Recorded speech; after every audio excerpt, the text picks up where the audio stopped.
Hello, hello, hello. It's your host, Antoine Hunter, also known as Purple Fire Crow. Hey, everyone. How you doing? Hope you're all doing well tonight. I'm so excited for you all to be here. And you might be wondering what we're about to do tonight. Today is Thursday, May 20th, 2021. We out here. So I want to first start by recognizing the land that we're on. I'm on what is now Oakland, California, land of the Ohlone tribe. And so that is the land that we are on. Of course, we know that it was stolen land from the Ohlone tribe.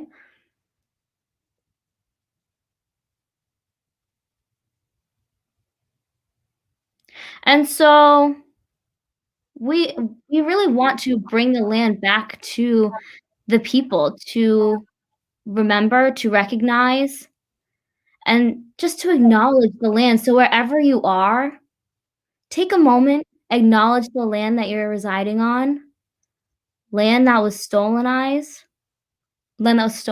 and colonized. So just take a moment.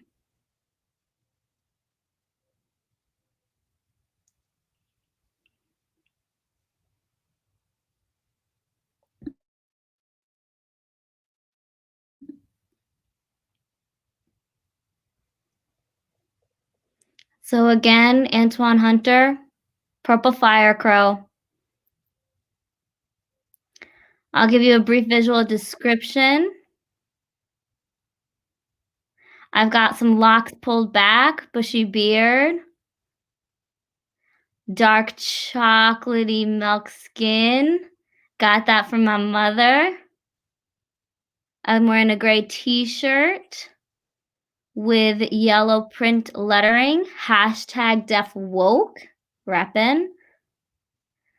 My background is a red curtained background.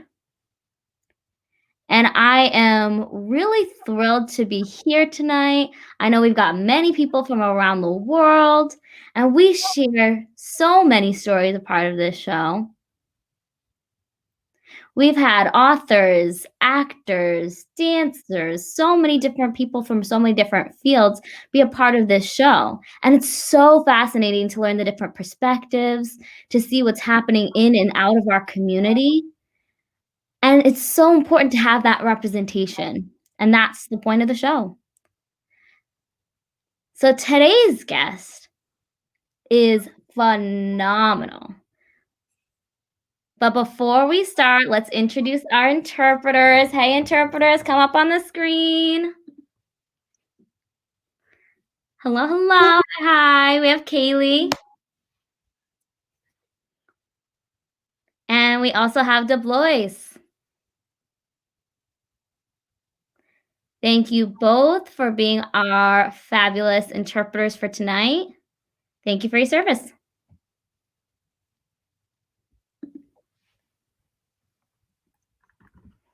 Beautiful people, right? Yes, they are. Okay, so today we have a guest who is, oh my goodness, such a wonderful human. Let me see here. Okay, so born in the Bay Area right here in California. Has been a part of many different dance companies. Let me see if I can pull it up. One moment, please.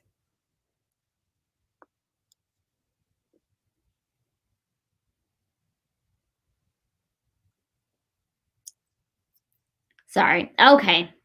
Had a lot going on my screen. All right. Just wanna make sure we can see each other, see the interpreters, all good. Okay. So, I am really excited to introduce you to this champ being of a human, Noah David James III, an artist right here from San Francisco, California. Has been a part of theater, dance. He's been a part of Push Dance Company, Dimensions Dance Theater, the CSEUB Dance Ensemble. He's worked with us, Urban Jazz Dance Company, also with Laura Ellis, Kendra Kimbrough, and just has had so much different experiences regarding production management, assistant for the Black Choreographers Festival, and other organizations in the Bay Area. So Noah has been involved in so much. And also, was a part of Anne Blumenthal and the ABD Productions. So much under his belt.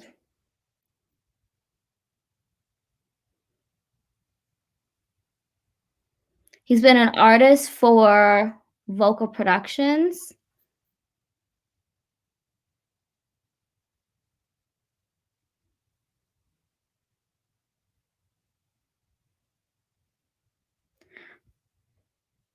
Many of you might be familiar with his work regarding this production. And Noah also has sickle cell and is working through his health complications to continue dancing. He has a book called Giving Up Pain and a hashtag called Sickle Cell Warrior. So we're gonna talk more about that later during his interview. He has so many fabulous just wording and poetry, things that will really just have such an impact on you. So let's start first by watching a video. Ready for this? Here we go. We're gonna watch Noah's video.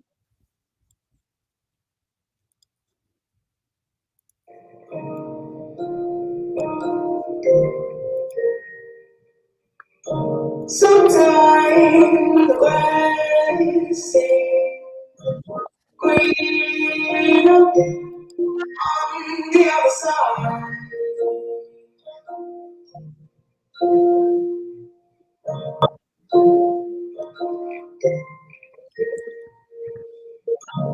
Maybe the sky clearer in another place.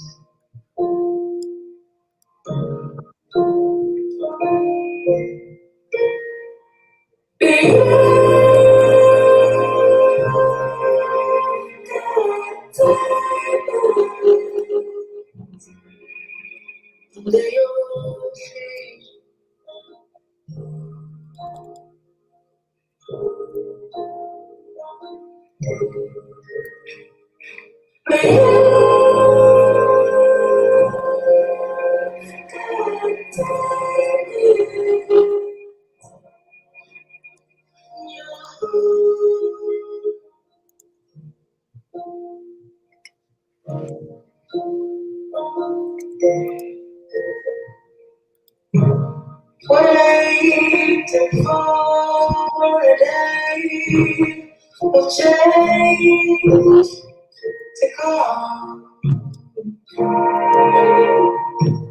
Dancing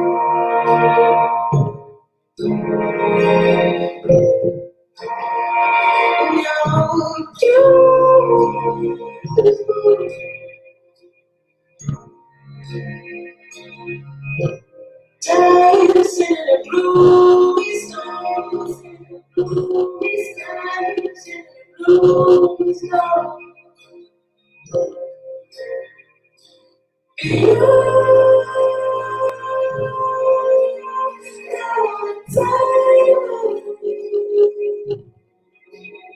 Under your feet.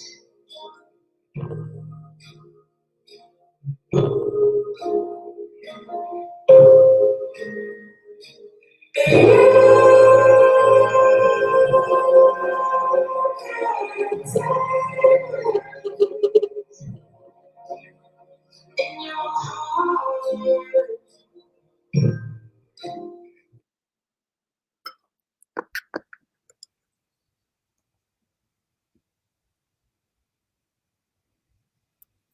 Wow. Please, let's welcome Noah James III to the show. Come on the screen, Noah. Hey. Hello. How are you? I am great. Hello, everybody. How are you feeling? Good to see you. So many people are already showing so much love. That was a beautiful, beautiful dance that we just watched. Tell us a little bit more about that dance that you created.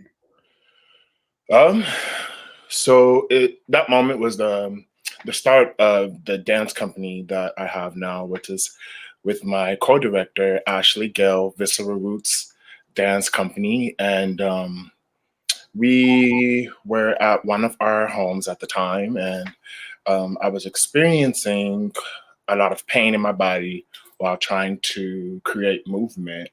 And so I just pushed play and I allowed the lyrics and the music to just speak to me and to do my best to interpret what it was I was feeling inside. Um, and so that is Laura Movula, and I think the song's called Diamonds. And every now and then I shed a tear because it just speaks to my journey and honoring my process and honoring who I am as an artist, but also as a Black man and other Black people in our journey in our lives, making sure we value um, the gifts and the significance inside while we are going throughout our days. So that's what that freestyle was. Also, it was an awareness, more awareness for sickle cell warriors, because so many of us are um, mistreated and not understood and not uh, presented in the best light.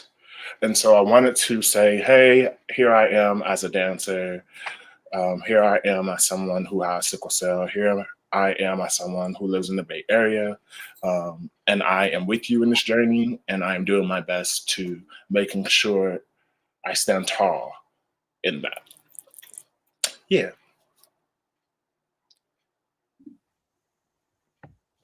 Wow. I want to take a few steps back.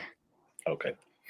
So you mentioned, your journey and growing up, and you were born and raised in the Bay Area. That's correct. Yeah. Yeah.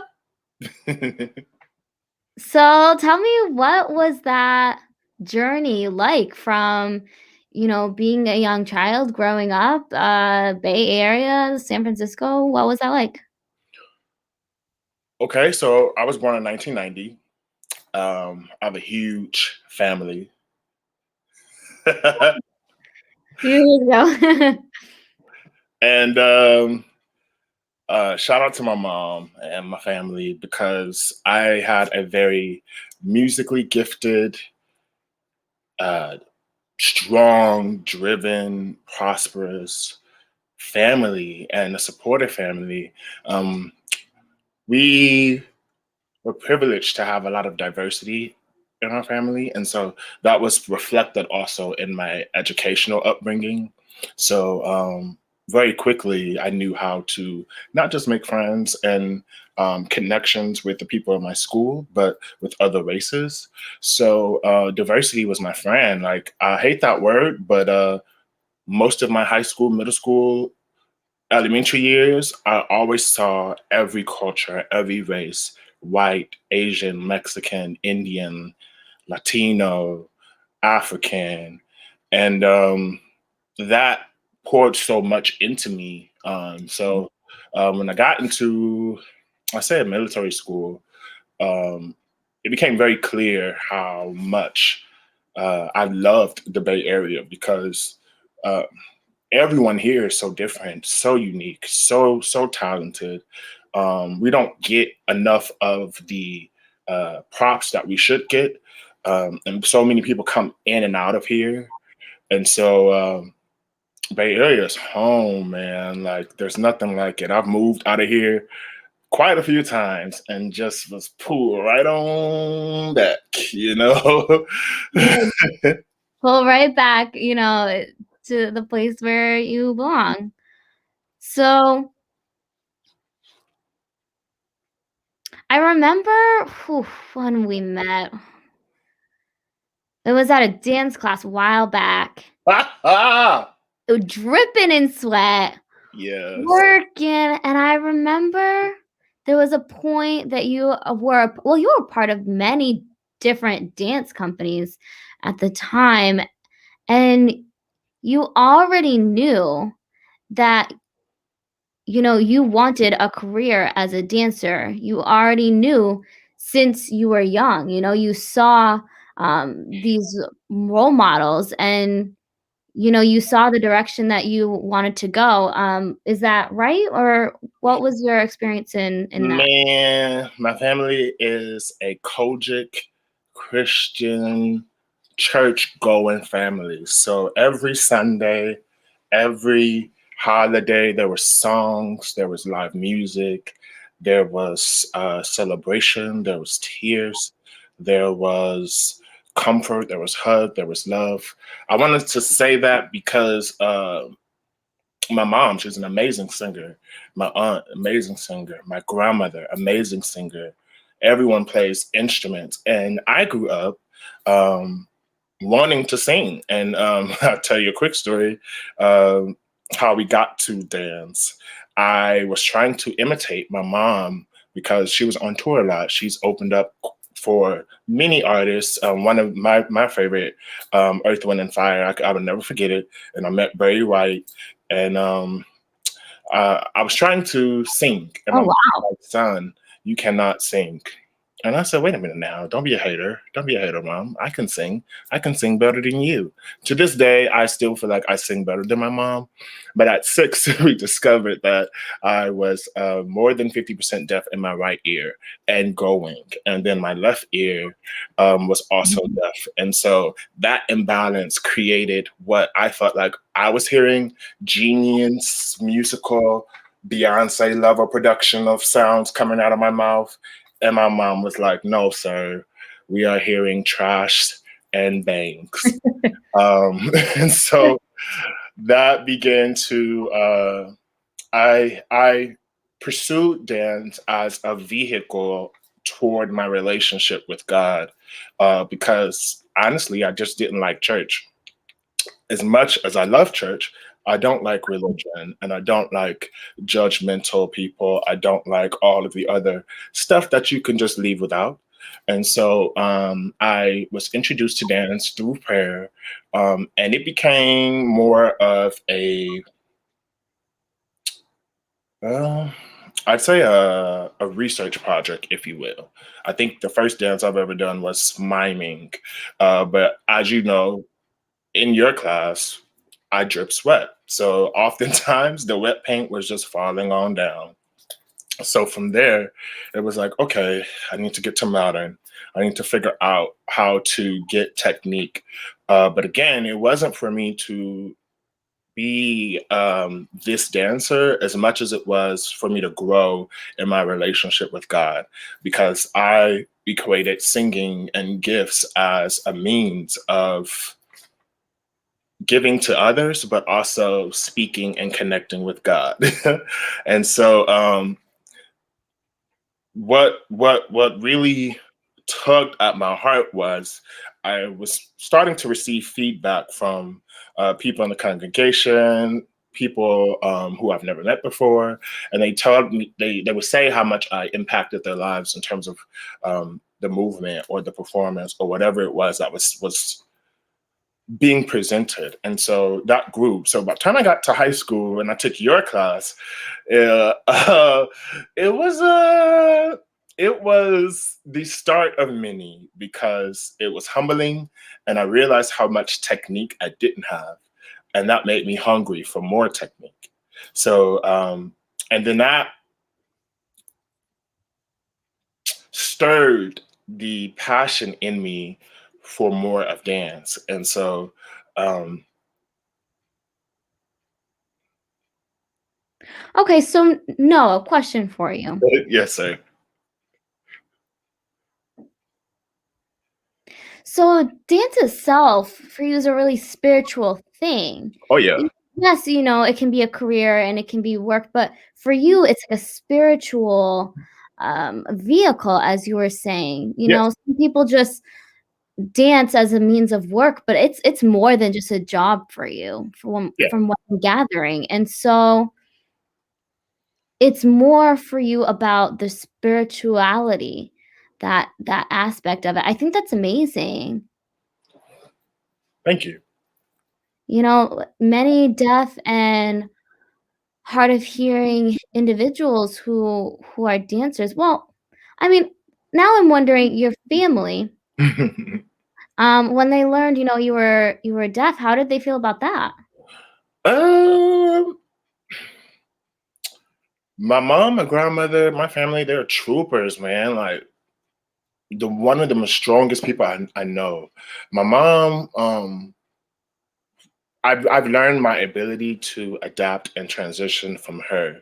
And so she didn't treat me any different. She was brokenhearted a lot of the ways.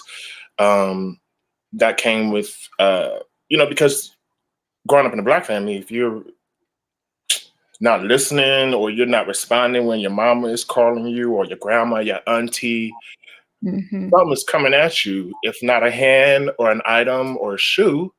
And so when they realized I wasn't just being defiant, it was like, okay, let's revamp how we're doing this. So volumes began to increase.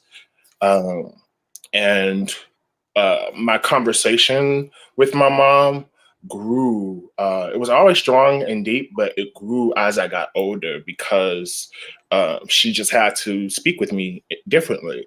So we have our own internal dialogue. We can talk without speaking. We can be across the room, and she can be mouthing something to me, and I understand it. I pick it up.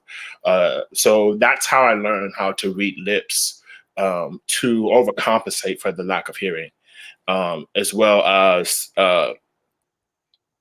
adapting with what I endured in the hospital, because that also became a thing when you're checking in with the nurse and when you're checking in with the doctor. If you're speaking to them and they feel like you're not hearing, they often just read you wrong. And so, in addition to nonverbal cues and looking at people's body language and also paying attention to energy and vibe and aura, I had to learn very quickly how to see many languages in one. Yes, absolutely. It's like you woke up, you tuned into that, Mhm. found, your deafness. That's why we call this show Deaf Woke.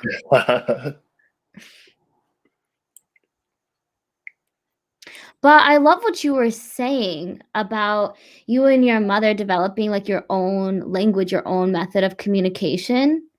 It wasn't that your mom dropped you, disowned you, ignored you. No, you almost came closer together. Yep. And I think that's so important for people to understand that, deafness doesn't mean that you have to distance yourself. It means you can actually become closer. You can connect, look into each other's eyes, have those different senses and just have love for each Yeah. other. Especially, the love of a Black mother. Mm. Yeah. Yeah, man.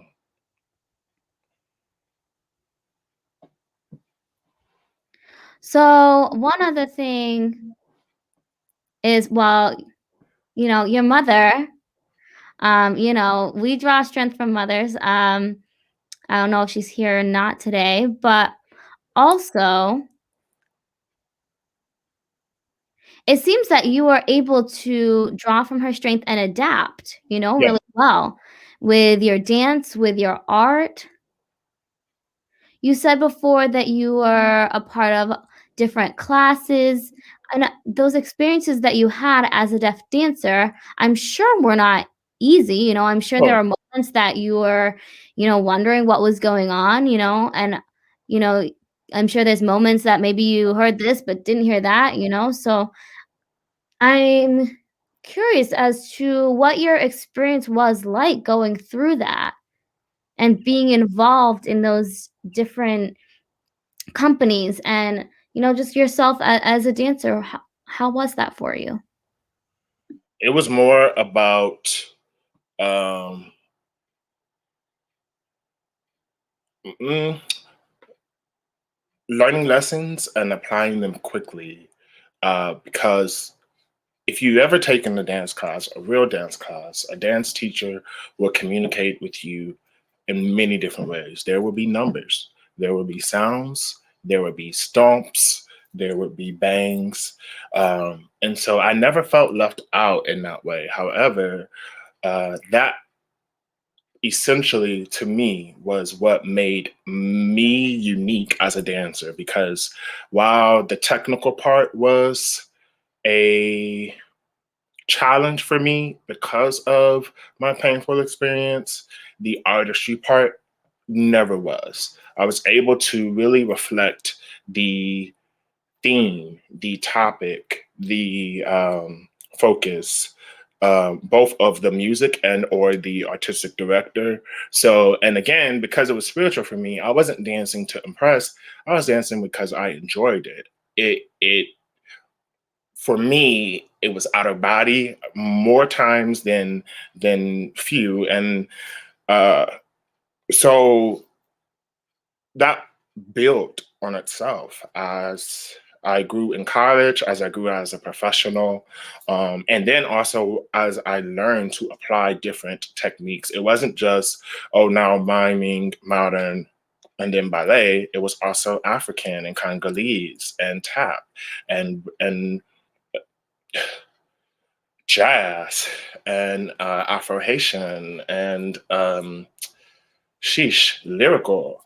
And the world of dance to me opened up because we often equate the European beauty and structure of movement, but we oftentimes don't know how to give words to what inspires us in the piece, and usually it's not just the robotics and the technicalities; it's how the dance made you feel, and that for me is what I carried through my life, through my daily interactions, through me teaching. And fun fact, I didn't approach dance to be a dancer. I approached dance starting as a director and a teacher in church and in workshops. And so when I got to college, I was already ready to put aside the director's hat and be an artist. Um, because I gave so much as a director. And so, yeah, answering your questions in many ways, but uh, my Yes, most memorable experience. and beautiful answers, yes. Okay, pause.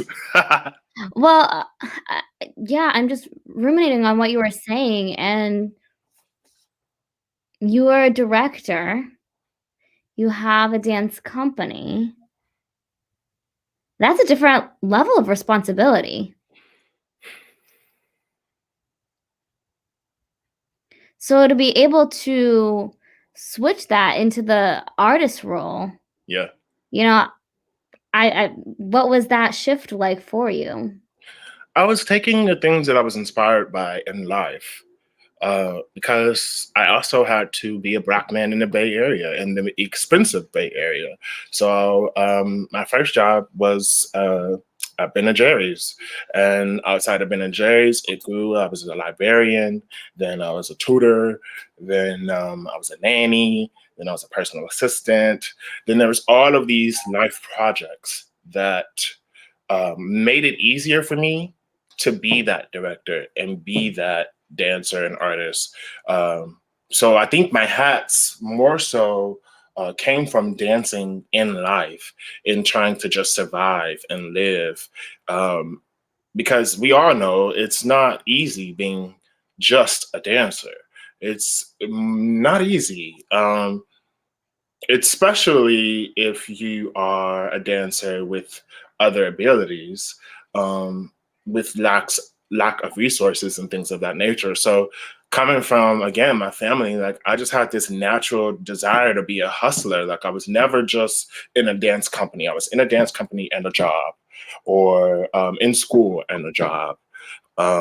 Even Mhm. if it was a short-term job, it still added to the pictures and the creativity and the choreography and what I wanted to contribute in the dance community.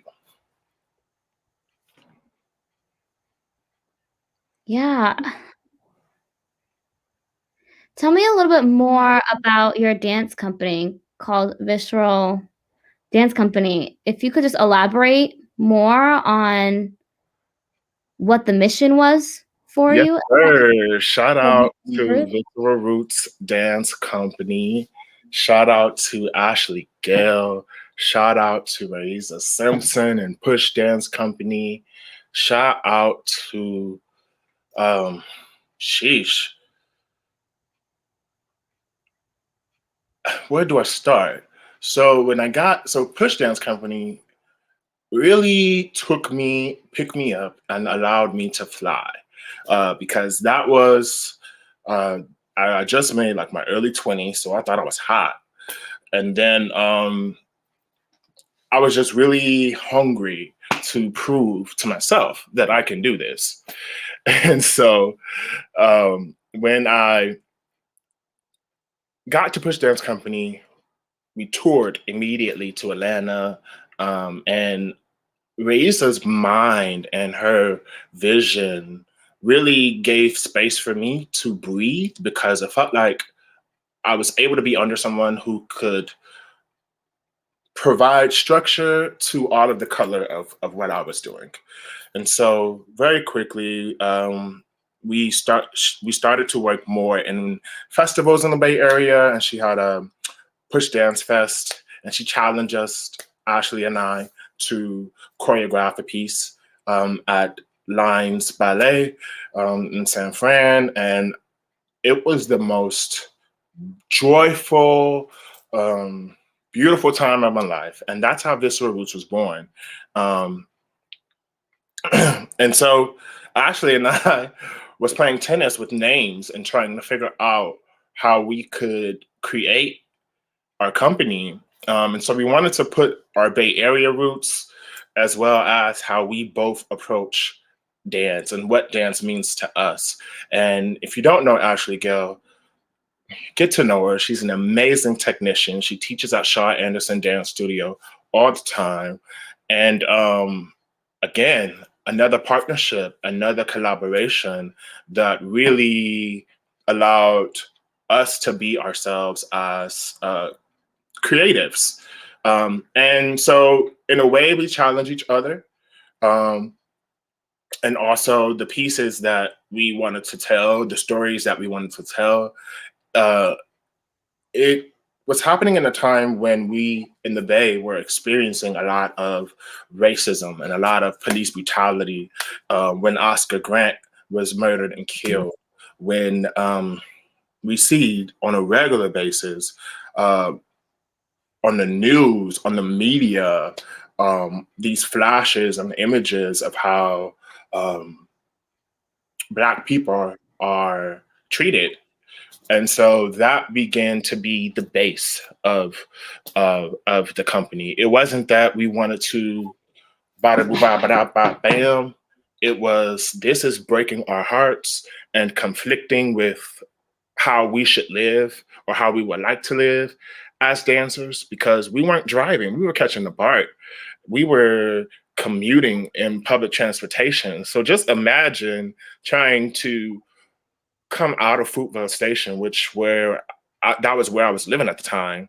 Um, Hours later, hearing that Oscar Grant was murdered, and then also trying to wear joy and peace and whatever it was that we were trying to dance in. So, Visceral Roots was our safe space.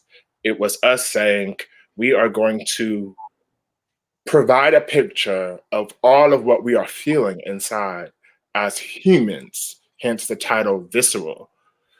And then stand tall in that as Bay Area natives, hence our roots, and see how we can grow, if we're going to grow, when we grow, as we grow. And so, yeah, it was a loving balm to the brokenness and the pain and the hurt of brutality and racism in the Bay Area. I love that. I love that. Just a testament to your growth. I love what you were saying about as we grow, you know? And I identify with exactly what you're saying. You know, I'm from Oakland, you know, I'm from the Bay Area. I know Fruitvale Station, you know, on there too. And I actually just left that station before that happened with Oscar Grant. You know, I was there just before. And so, you know, many people, they don't realize that we, the Black community in America, you know, we are a living target. When we leave our home to go to a dance studio, we are a living target. You know, and so we just have to shake it off and, you know, and try to dance and try to express just who we are, and people just aren't understanding that that's what we go through. Oh, yeah. You know, they just see a Black body and, you know, we're tired. We are Black bodies going through pain and trauma, you know, Yeah, but we survive. we always do. So you were saying that your dance is spirituality for you. That's powerful because you can use that spirituality to connect and heal and use that self-expression.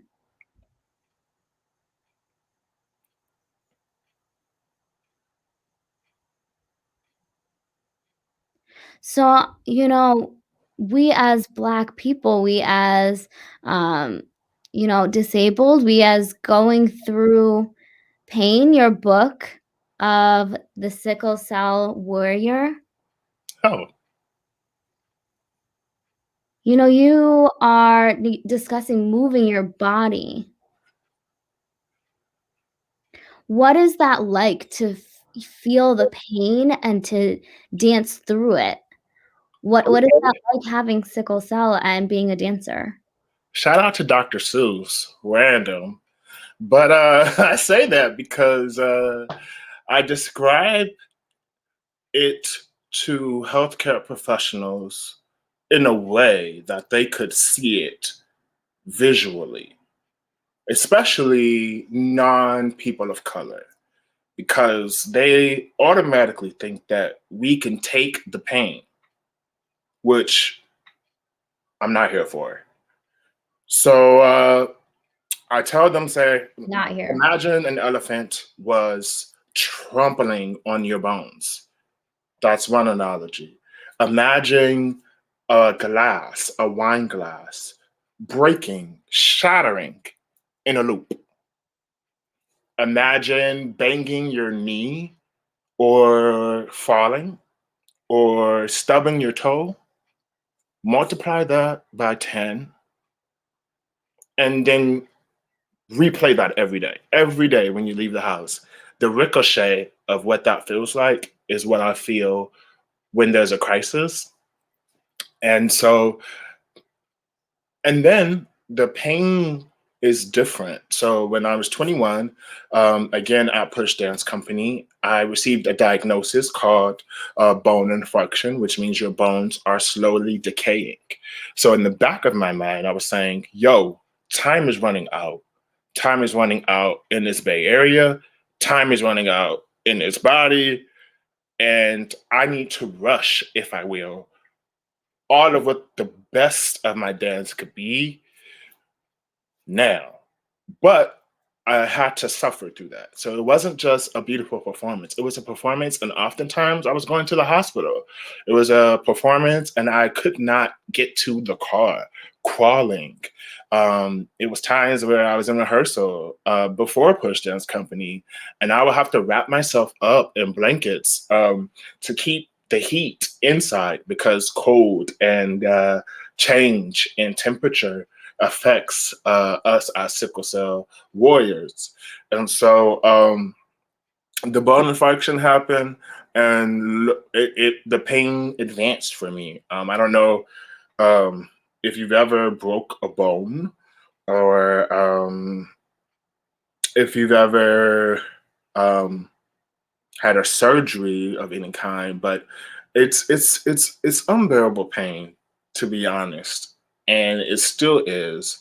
But what in my head I said, I will endure the pain to be able to hold space in between for people who don't understand that experience, that small experience, and just maybe they'd be able to see the Black experience in a different lens, because while the pain is physical for me, that pain is also very real in the Black community, in other indigenous communities, in other races, right? Because we're not the only people here in this world. And we're not the only people who have or go through things. And so that essentially is the tools that I try to use to relate to people. And so I'll also throw in there that because just draw your communication and body language and um, just understanding social and emotional learning became juice for me. Like it became something that I loved. Like it was like really, really good for me to learn about, because I felt like that was the best way that I communicated to others so that they could understand me, especially in white spaces in the hospital, and in spaces where you feel as if your life is going to end. There's been many times where I felt like I was going to die, both from being admitted and also from like just wrong experiences. But that glimpse of light, that glimpse of joy, that glimpse of hope always seemed to be just enough to endure the suffering for the next day, the next dance, the next performance, the next interaction. So yeah, it's unbearable pain. I'm having a lot of pain now, but to me, it's important to be able to not allow my suffering and my pain to spew hate and spew um, judgment or to spew ugliness. You know, there's so much hate and toxicity in a lot of places in the world, in the community. And I was just kind of like, listen, I don't want to be that person that's just like a hater. Like, because there's no hate, like hate from somebody who's already like not feeling life, who's already depressed, who's already having to deal with the weight and the heaviness of being in this world. So to me, it was important to feel the pain, but smile. Feel the pain, but give joy. Feel the pain, but when someone's coming up to you and telling you, listen, this moment, this piece, this conversation, this performance changed something in my life, That's the best thing in the world. That's to me, that's like, okay, then it was paid for, right? Because then hopefully you don't have to endure the next couple of days and next couple of journeys of your life in suffering or with whatever that challenge was that was preventing you from living your best life. You better sign. Yes. I feel you. Kylie.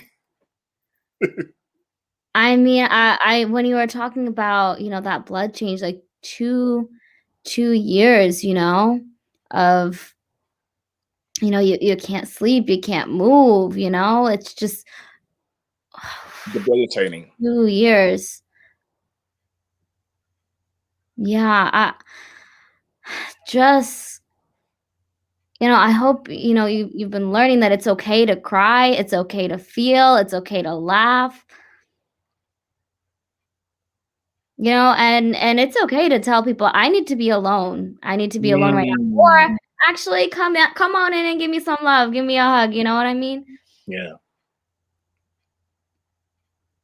And those gifts of pain that you were talking about, go through different levels every day, It might increase one day and decrease the next, but Yes, sir. you'll smile through it sometimes.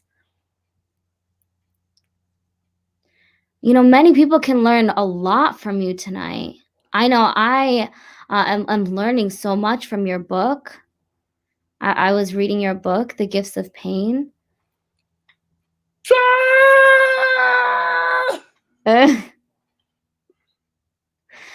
So I was reading, and one part says Mm,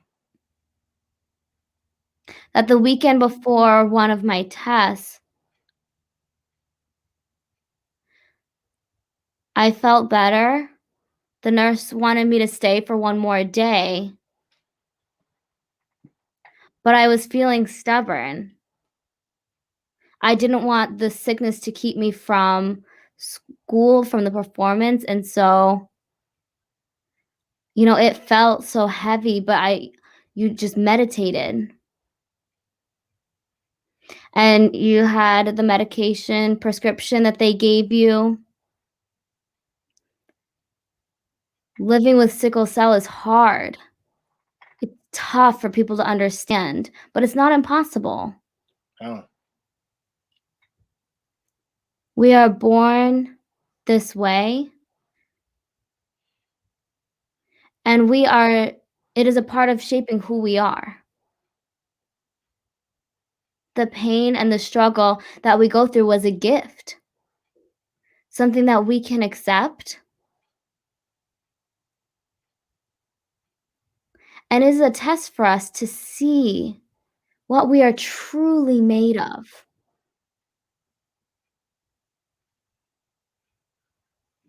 We are called a warrior for some reason.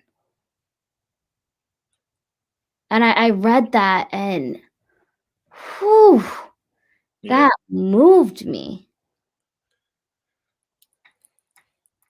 because you aren't viewing it as a curse. You aren't viewing it as anything but a blessing, Mm, as a part of who you are as a human. Something that, people on the outside can't see. yeah. Just like, being deaf isn't something that you see, it's not visible. Yeah. But that pain has made you such a phenomenal human being. Thank you. So, question for you. For your performances, Yes, sir.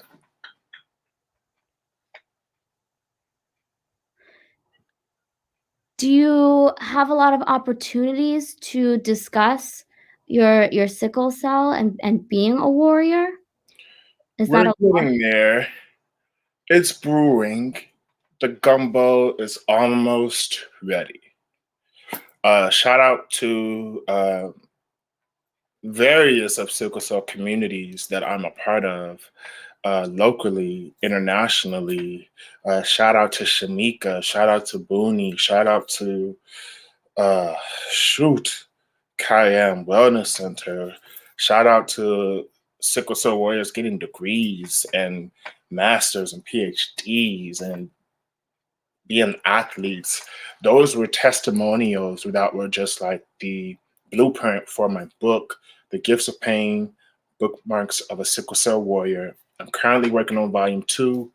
Um, and it's meant to be just that, like to be a space for a warrior, a young person, a person with a disability, a person who may be marginalized to feel like they can relate, because it's not easy by any means for any disability, but especially for us as non hearing people and people with bodily ailments. It's just not easy. Like, which is why compassion for me is so important, because most people just don't understand the the journey, right? Like, and that's what it's about.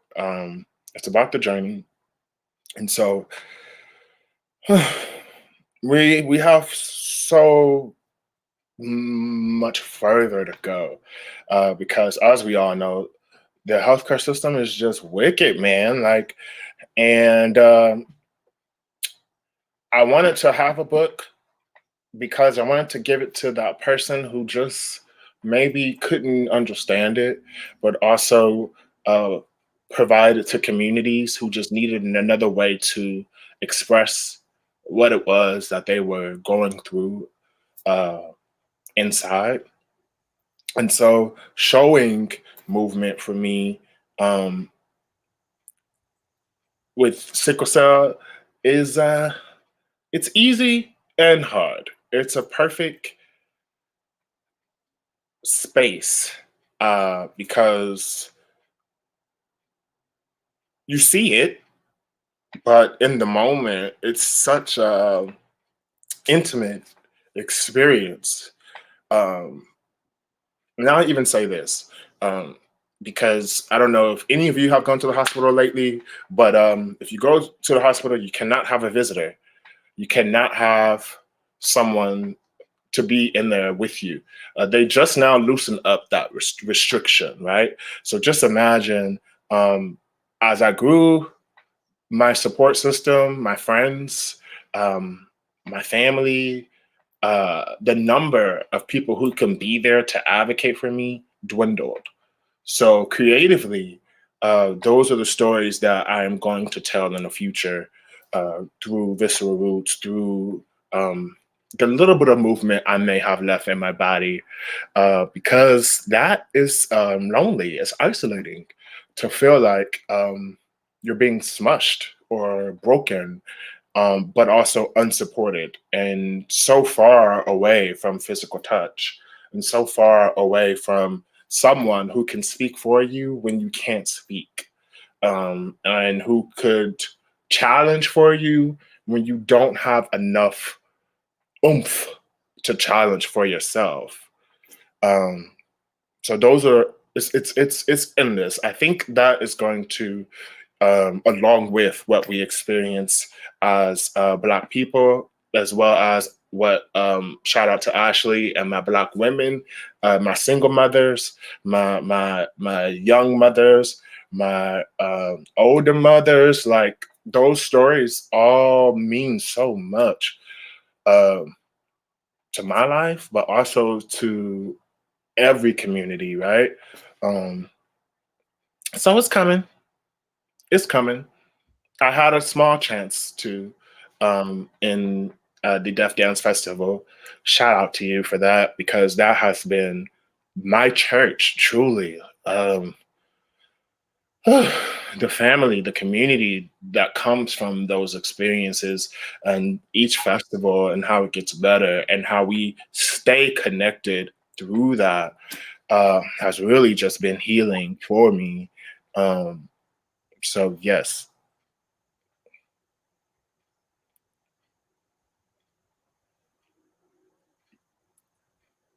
Well, thank you for sharing. We appreciate you so much. I just wanna show you something real quick.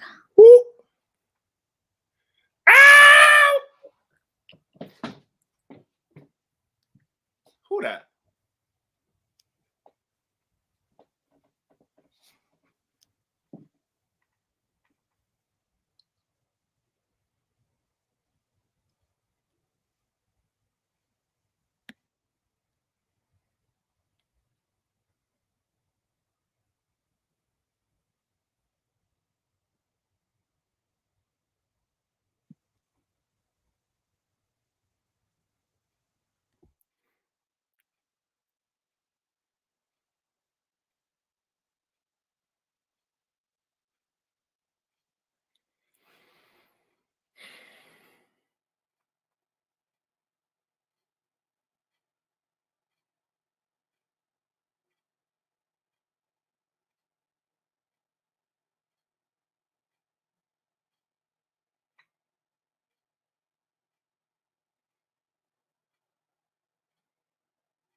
I just want to say really quick, they were signing, man. Like, listen, if I could just get on stage and just sign, I would just do that. Cause that's enough. Okay? Okay?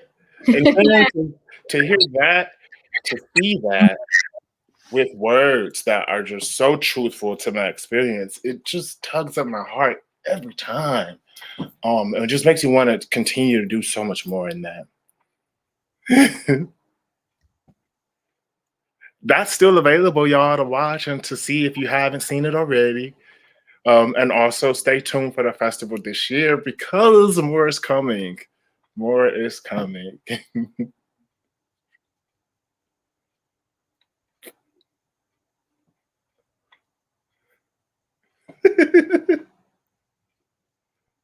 Okay, so my last question for you.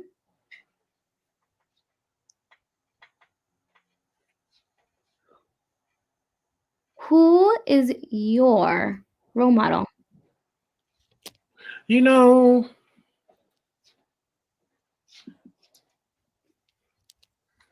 my grandma. My grandma, my mom, my Uncle Joe, my aunt, you, Zana, uh, community, right? Community is so important because, hold on one second. Ooh.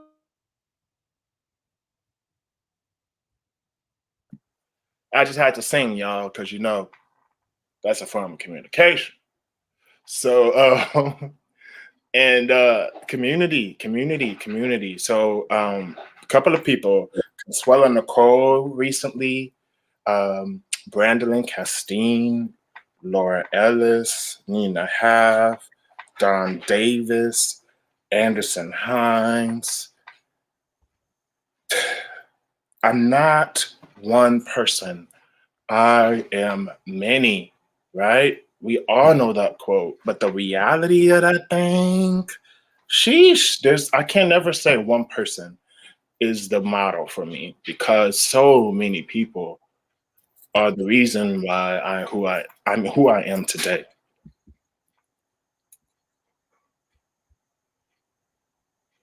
You named a lot of people, but you hold them dear to you.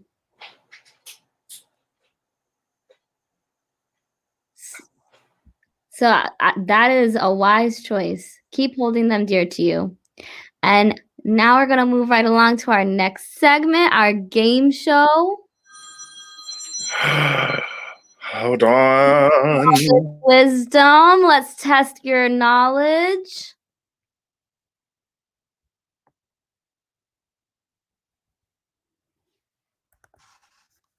All right, I'm ready. I'm pumped. I got you. I'm a winner.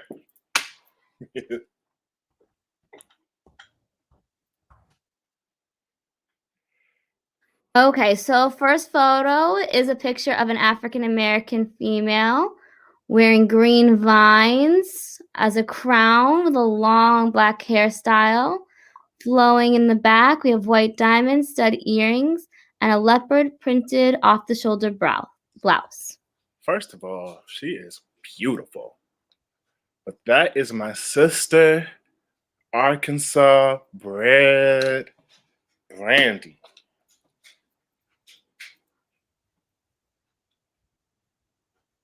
You know what, Brandy Mims? Yeah. New Orleans, that's even better. New Orleans. Alabama. Yes. We be touring, Be man. directed, listen with your eyes. Come on, New Orleans. Yeah. That's one of my favorite places. Okay, next photo is a picture of an African American male standing in a black leather jacket with a long silver chain necklace and a black top. He's got a black short curly haircut, wears a black thin trimmed beard. Come on. It's almost 7 o'clock, Usher. Come on now. Why would you do that? Yes, Usher. You're right. This. Okay, next we have a picture of an African American female. She's embracing her knee and her arms, smiling happily at the camera. She an Ailey, yo. She an Ailey. She one of very few people who is deaf artist and Ailey. My hitter. But see, sis, I'm gonna have to remember the name now. Just know she an Ailey, yo. She an Ailey. She an Ailey, and her name is Samantha Figgins. She's out in Washington, D.C. She's one of the African American dancers out in D.C. She's phenomenal.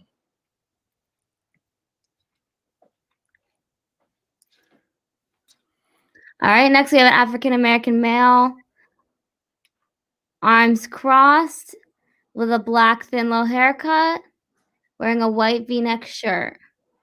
I know he's a choreographer. Has to be a dancer.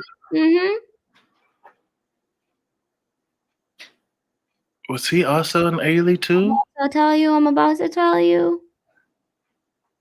Any hints, anybody? Not. Here we go. 3, 2. Any guesses, Steph? 3, 2. Somebody find this man. Gerald Creer. Oh. Yeah, he does ISL slam music. Oh, I'm gonna need to see this. Is All right, it next photo? too legit to quit? We got African American male, bald head, wearing a silver white diamond studded earring, thin goatee. That's hammer. That's hammer time. Dun, dun, dun, This. dun, dun, dun. No. Hammer time. Stanley? That's his name? Hammer. Come on, Stanley. No. Come on, 80s, 90s, yeah. Can't touch this, man. Okay, next we have a picture of an male sitting with long black locks flowing over his shoulders, wearing a teal blue button shirt. Looking like that. He in style. He in fashion. He doing something. I don't know this man. Sorry to that man, but I want to know him. Got to be Louisiana. Got a twin brother. You better. I'm been thinking about moving to Louisiana. No lie. Yep, this is my twin brother over here. Interpreter. He doesn't have a twin brother. He is my twin brother. And he's a choreographer, visual comedian. And he did Look Through My Eyes. Come on, twin. Next, we have a picture of an African American female appears in her black low-cut haircut, wearing a white V-neck blouse. She's beautiful. Is she an actress? That looks like a professional actress photo. She's an actress. She got to be in Hollywood. You're right, she's an actress. She's a professional actress, Michelle Banks. Shout out to Michelle Banks. She is an award-winning actress, yes, and visual. Ooh, Janet. Okay, last one. She was the visionary of the creative arts. All right, so next we have an African American female with full long straight black hairstyle, versatile. Janet. You know Janet. Janet Jackson. Singer, songwriter, actress, dancer. She did some albums, Control, Nation. Get it, Antoine. Get it.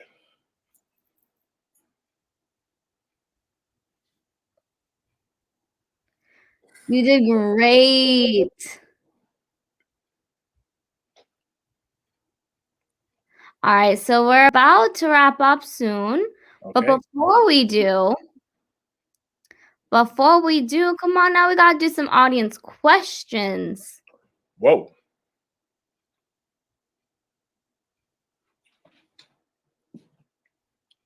So now's the time. Use the chat box. Ask Noah James anything.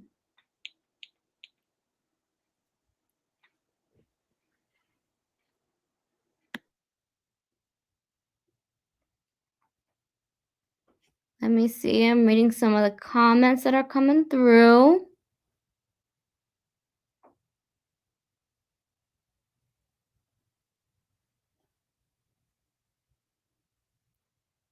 So Noah, the question is, what made you decide to write your book? Hi, Miss Tolliver. Shout out to you.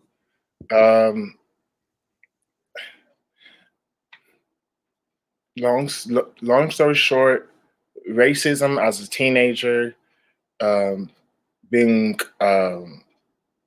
mistreated, badly treated while seeking treatment, and then not having enough of that story amplified. So to me, a book was the best way for me to leave something behind for other young people, but also a safe space for me to open up the floor for more discussion, for people who advocate for sickle cell warriors, for people who need more support in settings like the emergency room or with their hematologist or any doctor at that. So the book for me was a gift to my community, to my family, to my home, but also as a way and a tool to help more, if it could, in the healthcare system.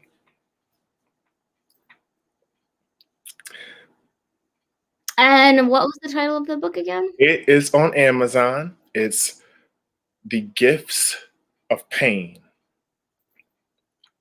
Bookmarks of a Sickle Cell Warrior. Hashtag Sickle Cell Warrior. Noah David James. Next question. Noah, what's your favorite style of dance? That's a great question. Hi, cousin. That's my cousin, y'all. She's so pretty. My favorite style of dance is I love African dance, and also I love hip hop and freestyle, because to me it's one of the best ways to dance full body, and it also gives so much texture to other structural techniques like ballet and contemporary and modern. So I love ethnic dances, cultural dances. That's my hotspot.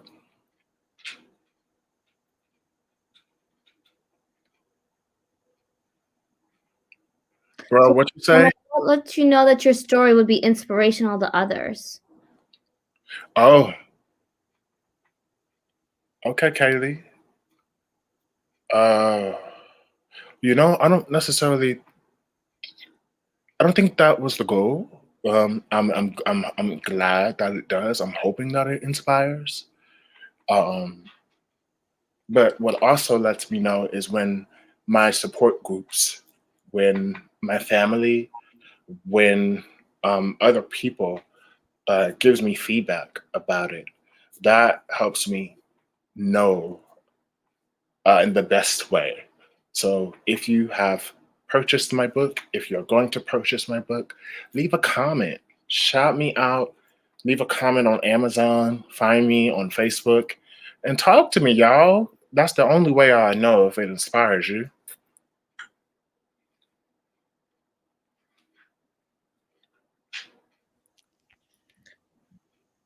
One or two more questions from the audience? I know we're a bit over time, but this is I just can't even see these comments. This is so nice. I'm like, what y'all looking at? What y'all see?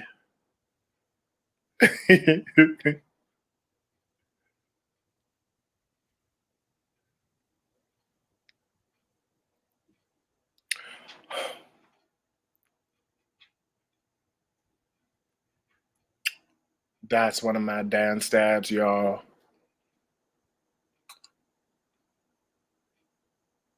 Okay. And that's my dance sister right there. Check it. I'm gonna answer this question. Yeah, how did you navigate as a deaf, hard of hearing dancer? Okay. So, um,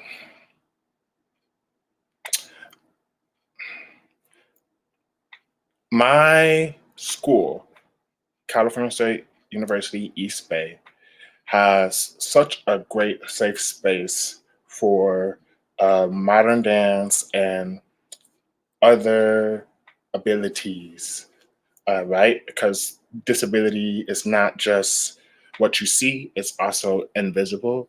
So for the time that I was there, it was a great space for me to see people of other bodies merge and other shapes and sizes and skill level. So that was the catalyst of how I drove the vehicle of learning in other dance spaces. Because if you take a classically ballet or classical ballet or even jazz, there's a flow, there's a militant order, there's not a lot of space for people who are just trying it out. And so you have to find those spaces. And so for me, my home where Visceral Roots is at now, where my mentor Antoine teaches at, Shaw Anderson also is a hub for spaces where you can have that space to learn dance and also be yourself and do it at the capacity that you can. And I think going back to my dance dad's question, I think we see people like Access Dance Company, which is a Bay Area company that I love, I adore. There's so many others that I know that are really just trailblazing what it looks like when you don't have your whole body, right? So there's that, but there's also people who, like me, who experiences pain. As you know, people who can't hear music. There are people who can't see, right? Who see only the movements inside of their mind. And so I think the direction of movement and disabilities is opening up in such an awesome way because there's even us as Black people with mental health. Mental health, we're in May. It's Mental Health Month. There's so many stories that should be told in dance as it equates to what we experience as Black people, as people of color, in our minds as a result of what we see in social media and what we see in the news and what we see in the world. So those are all very important to every community and everyone in the world. So I think that's the direction of where dance and disability meet in such a beautiful way. Wow.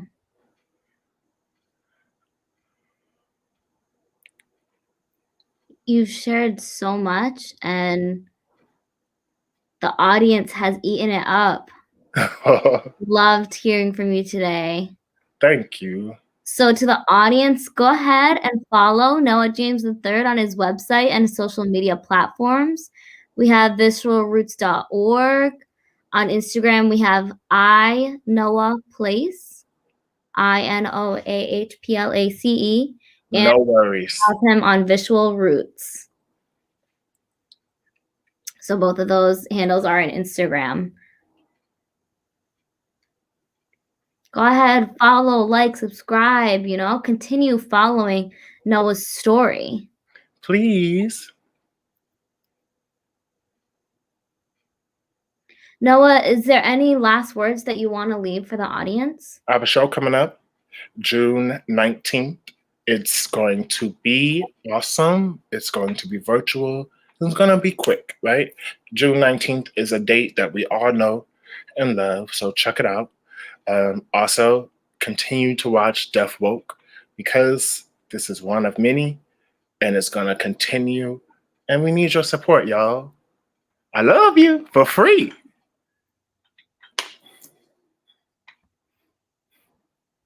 My man, thank you. Thank you for sharing your story with us this evening. I hope to see you more again in the upcoming future. And don't forget, to read his book. We're hoping for a part 2. So thank you. And we're gonna see you later. Peace. Thank you. Thank you.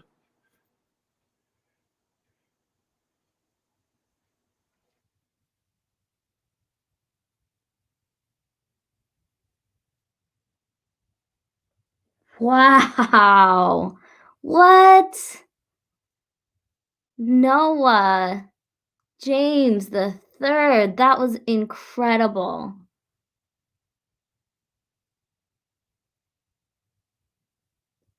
Really, what an amazing story he shared with us tonight.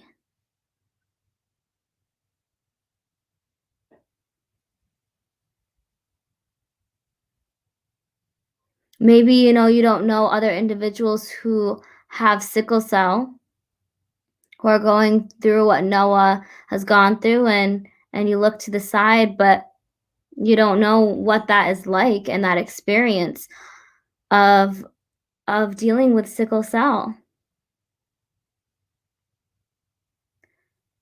But Noah has grown up with a very adaptive mindset, who's been able to grow and develop and view it as a gift, and to take that and to accept it and to grow and to connect dance to spirituality, to use what he has of his body to share with others.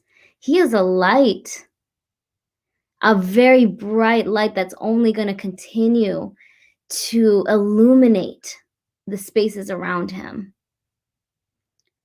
So he's given us a gift, and you have a gift as well. So use your gift. Whatever that is, own it. Use your gift.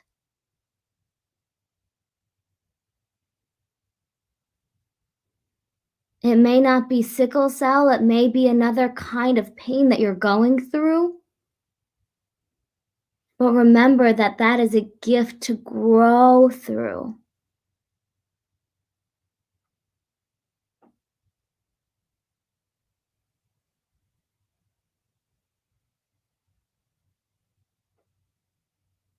We come together as true warriors. Noah is a warrior. And we can continue All of you are such beautiful people, gone through such beautiful experiences. So love yourself. Have a beautiful night and a beautiful day, because you are beautiful. You're doing everything right. Keep on going. Keep moving on through those mistakes. See the beauty. Continue to learn from them, because you are a beautiful human. Thank you. So thank you, Noah James III, for being our guest tonight. Thank you to the interpreters. Thank you to the audience. Thank you to HowlRound Theater. Thank you to Drop Labs. And thank you who are watching this right now. I hope you have enjoyed the show. I know I have.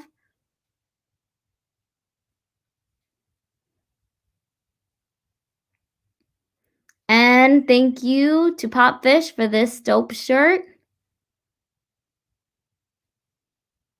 Remember, the show isn't free, doesn't run for free. So if you want to donate, that link is running through the screen right now. If you want to support Def Woke and Urban Jazz Dance Company.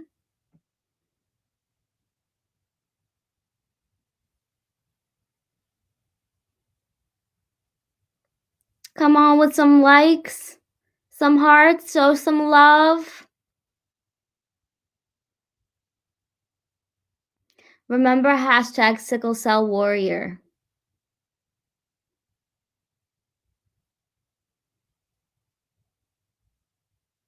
I appreciate you.